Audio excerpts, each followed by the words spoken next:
Hello friends, welcome to our channel the A K life diary. तर तुमचं सगळ्यांचं स्वागत आहे. माझं नाव कल्याणी आहे आणि मी आज एक रँडम व्हिडिओ शूट केला आहे, जो की माझा फर्स्ट लाँग यूट्यूब व्लॉग असणार आहे. आणि तुम्ही हा व्हिडिओ एंडपर्यंत बघा आणि मला नक्की सांगा तुम्हाला हा व्हिडिओ कसा वाटला. सर्वात अगोदर मी हेअर वॉश करून घेतले आहे आणि त्याला थोडं हेअर सिरम लावलं आहे. त्यानंतर मी हेअर कोम करून टँगल फ्री करता आहे केसांना आणि रोल करून थोडं 2-1 मिनिट त्यांना असं नॅचरली एअर ड्राय होऊ देते आहे. कारण हे जर मी रोल नाही केले ना तर माझे हेअर खूप ओव्हर फ्रिझी दिसतात. त्यामुळे मी थोडं 5-1 मिनटं रोल केले आहेत. त्यानंतर फेसला मी अगोदर मॉइश्चरायझर आणि सनस्क्रीन लावून घेतली आहे. स्क्रीन खूप इम्पॉर्टंट असतं फ्रेंड्स, तर त्यामुळे त्याला रोज यूज केलं पाहिजे. आणि मी सनस्क्रीन रोज यूज केल्याने मला ऑलरेडी डिफरन्स जाणवला आहे माझ्या फेसमध्ये. सनस्क्रीन ॲप्लाय केल्यानंतर मी फाउंडेशन लावलं होतं आणि ब्लेंड केलं होतं. मग मी एक ब्लश घेतला आहे आणि ते चिक्सवरती ब्लेंड करून घेतले आहे दोघं साईडला.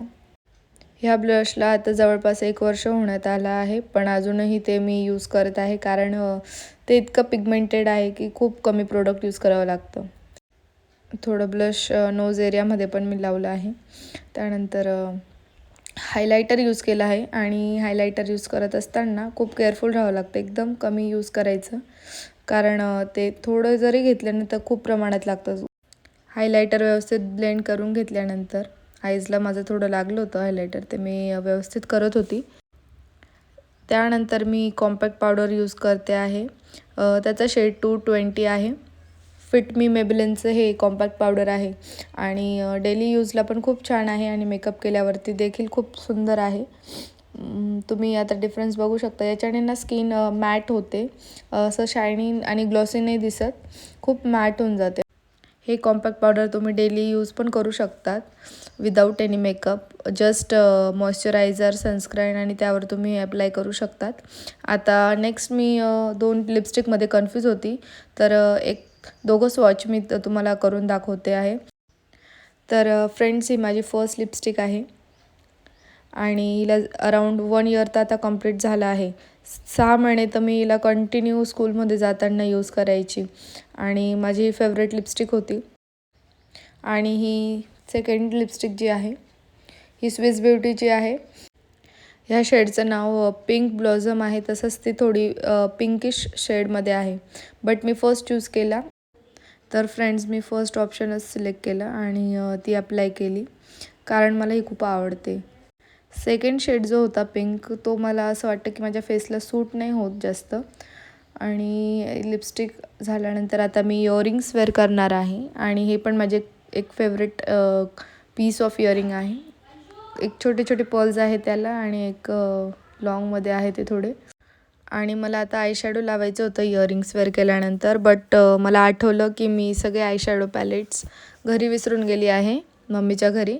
आणि त्यामुळे मी आता हे माझ्या नंदेने दिलेलं एक पॅलेट होतं, ज्यात ब्लश, हायलायटर आणि कॉन्टोर होतं. मग मी तेच यूज केलं आणि काहीतरी जुगाड केला. मला नंतर मिररही सापडला लहान ॲप्लाय करण्यासाठी. मग मी सगळ्यात अगोदर ब्लश जे होतं ते आईजला अप्लाय केलं आहे आणि आता नेक्स्ट हायलायटर मी घेते आहे आणि तेच as a eyeshadow me use करते आहे. आणि मला असं वाटलं नव्हतं की तो लुक छान होईल, बट स्टील हायलायटर लावल्यानंतर खूप सुंदर वाटत होते आईज. ते आता कॅमेरामध्ये क्लिअर कॅप्चर नाही होते, but it was looking very nice. तर आता नेक्स्ट वॉज माय आयब्रो. माझे आयब्रोज खूप लाईट आहे, पण मला ते खूप डार्क करायला नाही आवडत. मग माझ्याकडे हे आयब्रो जेल आहे ब्राऊन कलरचं, तर मी तेच यूज करते कधीतरी. बट नॉर्मली मला नाही आवडत आयब्रोजला काहीच करायला, कारण ते खूप वियर्ड दिसतात. सो मी फक्त नॉर्मल एकदम करून घेतले आहे. नेक्स्ट मी काजल पेन्सिल घेतली आहे आणि मी ट्राय करते आहे की कॅमेरामध्ये थोडंसं तुम्हाला दाखवू, एक आयडिया देऊ की मी कसं यूज करते त्याला, कारण माझ्याकडे आयलायनर पण नाही आहे. मी घरी विसरून गेली सगळे वस्तू. सो मी आता ते काजळानेच काहीतरी जुगाड करते आहे. मेकअप पूर्ण डन झालेला होता आणि खूप सुंदर दिसत होता. त्यानंतर मी ट्राय करत होती की काहीतरी हेअरस्टाईल करू.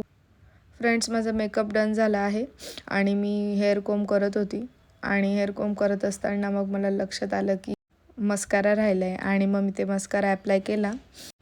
ऑलमोस्ट आता सर्व मेकअप डन झालेलाच होता आणि मग नंतरचं मी रेकॉर्ड नाही केलं आहे. मी जस्ट मेकअप दाखवला आहे आणि वेळ होता आम्हाला बाहेर जायला, मग त्यामुळे मी अजून हेअरस्टाईल नाही केली आहे.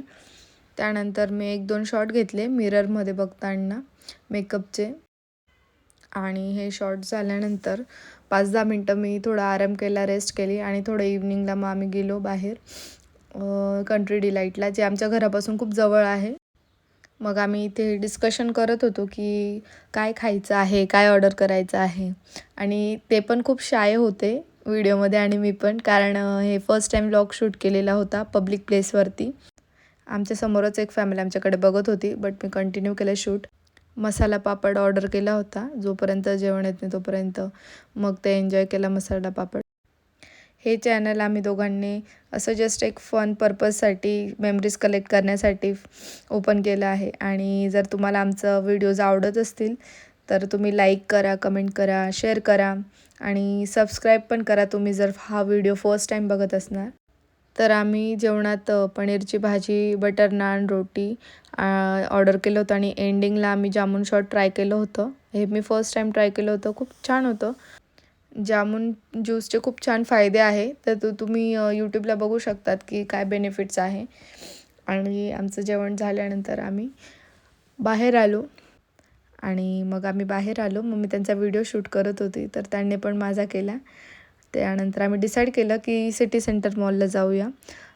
मग तिथे आम्ही गेलो, थोडेसे फोटोज क्लिक केले, 1-2 सेल्फीज क्लिक केल्या आणि थोडं फिरल्यानंतर आम्ही सेल्फीज क्लिक केले, फोटोज केले, व्हिडिओज क्लिक केले आणि त्यानंतर मग मिनिसोचा हॉल दिसला, तिथे गेलो. तिथं भरपूर काही वस्तू होत्या, सिपर्स होते, बॉटल्स होत्या, त्यानंतर खूप क्यूट वस्तू होत्या, स्टोरेज आयटम्स होते, मिरर होते, सॉफ्ट टॉईज होते, वाईप्स होते, भरपूर काही अशा गोष्टी ज्या खूप क्यूट होत्या पण मला यूजफुल नव्हत्या वाटत. ते कप्स होते आणि बकेट्स, भरपूर काही गोष्टी. आणि मग आम्ही मिनिसोमधून निघालो आणि इथे गेलो युनिसिओलला गेलो. त्यानंतर तिथे पण क्यूट वस्तू होत्या. रिलायन्स स्टोअरला आम्हाला जायचं होतं. त्यानंतर मग गेल्यानंतर आम्ही बघितलं की ते बंद झालेलं होतं, म्हणून आम्ही परत आलो एलिव्हेटरने वरती आणि घरी गेलो. तर हा एक रँडम व्लॉग होता. तर तुम्हाला आवडलं असेल तर तुम्ही नक्की लाईक करा, कमेंट करा, सबस्क्राईब करा.